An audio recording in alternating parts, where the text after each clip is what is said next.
Okay, so no face cam today because, unfortunately, this is going to require a lot of reading. And I just want to put the text on screen so it's a little easier for everybody to follow. But today, we are diving into the ever-so-elusive future of New York Rangers superstar Artemi Panarin.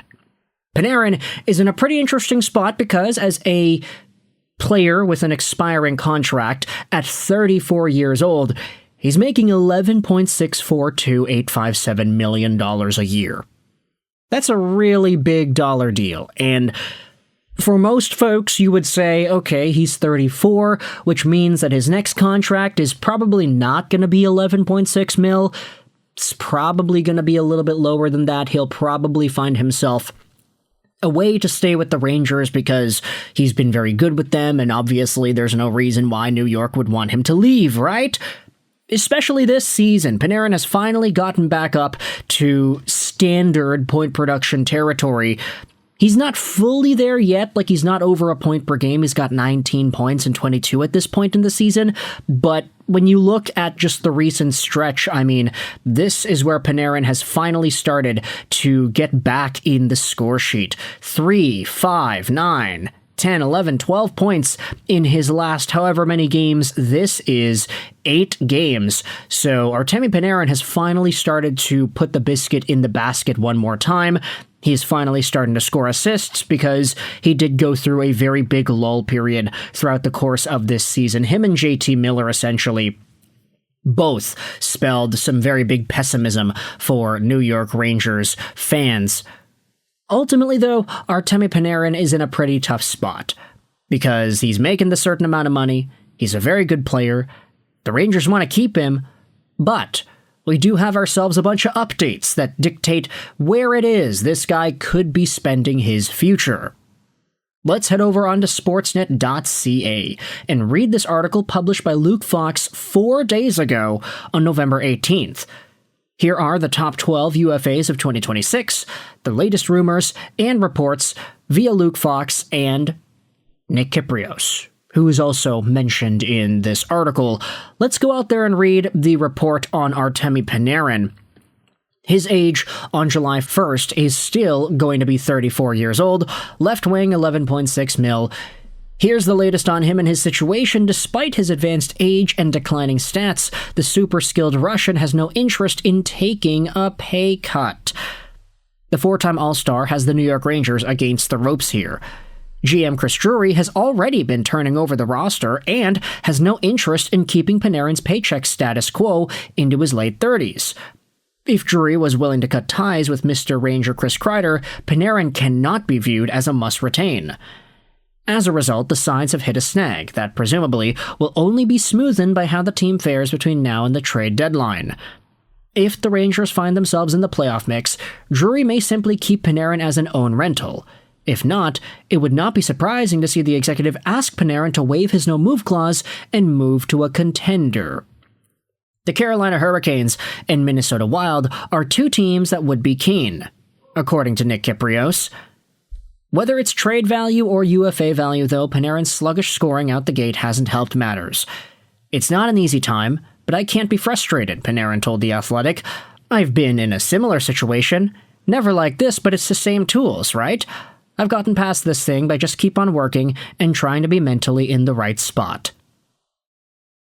Now, I kind of like what this article goes out there and says. If Chris Drury was willing to cut ties with Chris Kreider, Panarin cannot be viewed as a must-retain. However, if the Rangers are in the playoff mix, Panarin could be seen as an own rental. And you can debate whether or not the quote-unquote own rental idea is even a beneficial one for NHL teams to think about. Oh yeah, we have this really good asset that's going to leave, but we want to make the playoffs, so let's just keep this asset, and then he'll leave for nothing, and that's going to be fine because we're okay with that. Is that an idea that you think is profitable for NHL teams? Of course, if you win the Stanley Cup, it's fine, but I don't think the Rangers are going to be doing that anytime soon, just based off the way they've played and just based off of their leadership, you can say. But ultimately, Artemi Panarin could be seen as one of these rentals if these contract discussions are not able to progress past $11 million ish. Panarin wants to stay at this dollar amount, but he's 34 years old.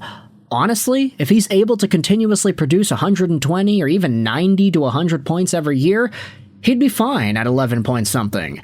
It's like the John Tavares-Steven Stamkos situation all over again. Unless the player is willing to take a significant discount, it doesn't seem like he's going to stay. With this in mind, though, Carolina, Minnesota, two teams that could be seen as rental destinations for Panarin. Minnesota with Panarin and Kaprizov would be deadly. And Artemi Panarin alongside Nick Ehlers, Seth Jarvis, assuming he's healthy, and everybody else in Carolina would be super cool to watch as well. A lot of options here for the NHL's top contending teams. Not that Minnesota is necessarily that right now, but they've already been linked to Panarin in the past, and obviously with the Kaprizov and New York rumors, we certainly do have an angle here. But what if I told you that out of all the Artemi Panarin talk on his future, on his present, there is one situation that we have not acknowledged yet that was also written about and talked about elsewhere on social media. Let's head over to rg.org, researchgrounds.org, and read the newest piece by Sergei Demidov from 2 days ago. I was about to say yesterday. 2 days ago, Sergei Demidov posted this on rg.org. There is talk growing that Artemi Panarin may leave the NHL for Russia, according to Kovalev. Now, big blast to the past there. Take a look at what Kovalev has to say. Artemi Panarin rejected an early extension similar to Anze Kopitar's deal. The tension around his future continues to rise. Kovalev notes that conversations around the league suggest Panarin may be weighing an exit from both the Rangers and the NHL. He stresses that comfort and environment often matter more than contract dollars and says he has heard that Panarin could return to Russia. Kovalev points to New York's defensive issues as a major factor behind the slow start. He says the Rangers lack key additions on the blue line, creating pressure on their goaltending and offense. With roster concerns intersecting with Panarin's uncertainty, the situation remains unsettled. Now, hey, the Rangers just got Gavrikov, didn't they? Okay, we're gonna not expand on that. Let's just dive into the Panarin situation here. Alexei Kovalev says Artemi Panarin may be closer to leaving the NHL than expected. In a recent interview, he was blunt when asked about Panarin's situation. The Rangers forward declined an early extension offer structured along the same lines as Kopitar's deal, short-term and at a lower cap hit. Elliot Friedman reported on the Fan Hockey Show that Panarin's camp, led by agent Paul Theophanous, rejected the offer immediately. David Pagnotta of the Fourth Period added that if the Rangers slide towards bubble team territory and Panarin remains unwilling to stay, the club could explore a trade. Kovalev says he understands the feeling of wanting respect from the team, but warned that things can spiral pretty quickly. I once made my own mistake when I left for Ottawa, but for me, it was a matter of principle when I left Montreal. I wanted to feel respected, he said. Still, you shouldn't push too hard for that. Money is not always the main thing. Far from it. What matters most is the place, the comfort, the people. Sometimes you can give up some money and still enjoy the team and the environment. But then the former star took it a step further, suggesting that Panarin might be thinking beyond the Rangers. There are even talks that he wants to leave the NHL and go back to Russia. I don't know if it's true, but that's what people here are saying, Kovalev said. It's worth noting that Panarin and Kovalev are, in a way, neighbors. They both own homes in New York that are located not far from each other. And so, if we're going to get into neighborhood gossip here, that seems like it could be a possibility when discussing the Artemi Panarin future. The rest of this article goes out there and talks about what's wrong with the Rangers. Kovalev goes out there and speaks out about adding defensemen and how all their problems come from the back end. But ultimately, this could be the situation with Artemi Panarin. Could he get traded to a team like Carolina or Minnesota? Is he sticking around in New York? Could he head back over to Russia when this is all said and done? Let me know your thoughts in the comment section below about Artemi Panarin and what you think his future has in store. I hope you enjoyed this video. And bye.